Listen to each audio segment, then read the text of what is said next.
అంత యాక్సెప్టెన్స్ అయితే లేదు వాస్తవం మాట్లాడుకోవాలంటే. Yes, Ajita.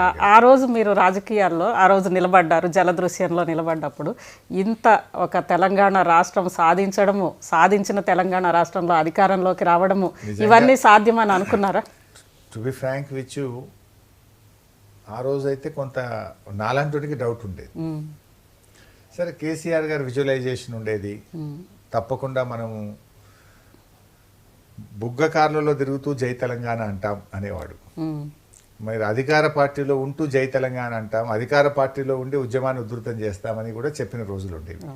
నిజంగా ఆయన అన్నట్టే 2004లో కాంగ్రెస్తో పొత్తు పెట్టుకోవడం, కేంద్రంలో మంత్రులుగా, రాష్ట్రంలో మంత్రులుగా ఉంటూ తెలంగాణ కోసం రాజకీయ పార్టీల మద్దతు కూడా కట్టారు. కేసీఆర్ గారు కేంద్ర మంత్రిగా 33 రాజకీయ పార్టీలను ఒప్పించి మెప్పించి దేశంలో లేఖలు తీసుకొచ్చారు.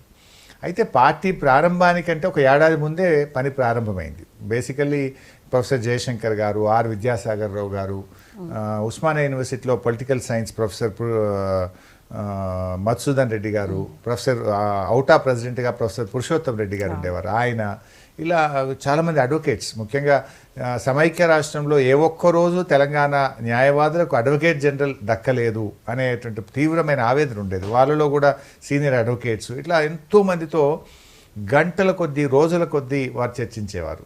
ఆ చర్చల్లో నేను భాగస్వామ్యం అయ్యేవాడిని. కేసీఆర్ గారితో పాటు ప్రతి చర్చలో కూర్చొని గంటల కొద్దీ వినడం ద్వారా ఎంతో ఉత్సాహం, నాలెడ్జ్ వచ్చేది, తెలుసుకునే వాళ్ళం, పట్టుదల పెరిగేది. నిజంగా ఇలా అయిందా? ఉదాహరణకు ఎంబీబీఎస్ సీట్లలో చూస్తే ఆ రోజు ఎంసెట్ అనే ఒక పరీక్ష ఉండేది.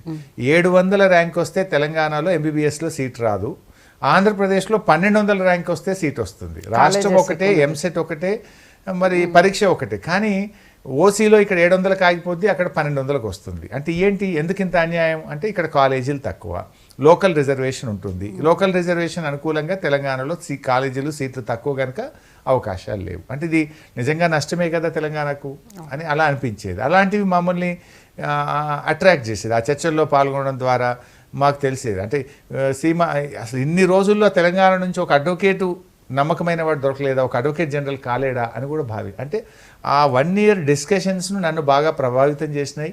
కేసీఆర్ గారితో పాటు ఉద్యమంలో నడిచే విధంగా ప్రభావితమైన. అట్లా కేసీఆర్ గారితో పాటు పనిచేసి ముందు పార్టీ కోశాధికారిగా, పార్టీ ప్రచార కార్యదర్శిగా వివిధ స్థాయిల్లో పనిచేసేవాడిని. ఎక్కడ బహిరంగ సభలు జరిగినా, ఎక్కడ ఉప ఎన్నికలు జరిగినా పార్టీ కోఆర్డినేషన్ కానీ, ప్రోగ్రామ్స్ కానీ, రాష్ట్ర కమిటీ కానీ వీటి సమన్వయం చేస్తూ కేసీఆర్ గారికి చేదోడు వాదోడుగా ఉంటూ అలా రాజకీయంగా ముందుకు సాగాం. 2001లో మీరు అసలు ఫస్ట్ నుంచి రాజకీయాల్లోకి వస్తామని అనుకున్నారా? అనుకోలేదు. కాకపోతే 2001 కంటే ముందు 1999 అసెంబ్లీ ఎన్నికలు కేసీఆర్ గారివి మొత్తం నేనే చూశాను. అంటే కేసీఆర్ గారు నామినేషన్ వేసిన రోజు ఒకరోజు వచ్చారు, తర్వాత ఒక బహిరంగ సభకు వచ్చారు. ఆల్ టుగెదర్ 5-10 hours ఉన్నారు అంతే. అదర్వైజ్ ఎలక్షన్ ప్రాసెస్ అంతా నేనే చూసి, అప్పుడు ఆన్లైన్ కాదంతా, ఇంకా ఇదే ఓటు ఉండేది. రాత్రి ఎప్పుడో 1 గంట 2 గంటలకు రిజల్ట్ వస్తే సర్టిఫికేట్ తీసుకొని హైదరాబాద్ వచ్చాను. సో అట్లా 99లో పనిచేశాను. అంతకు ముందు కూడా కేసీఆర్ గారితో పాటు అప్పుడు వారు టీడీపీలో ఉన్నప్పుడు వారికి చేదోడుగా నేను పనిచేసేవాడిని. పార్టీ కార్యకర్తలకు, నాయకులతో సంబంధాలు ఉండేవి.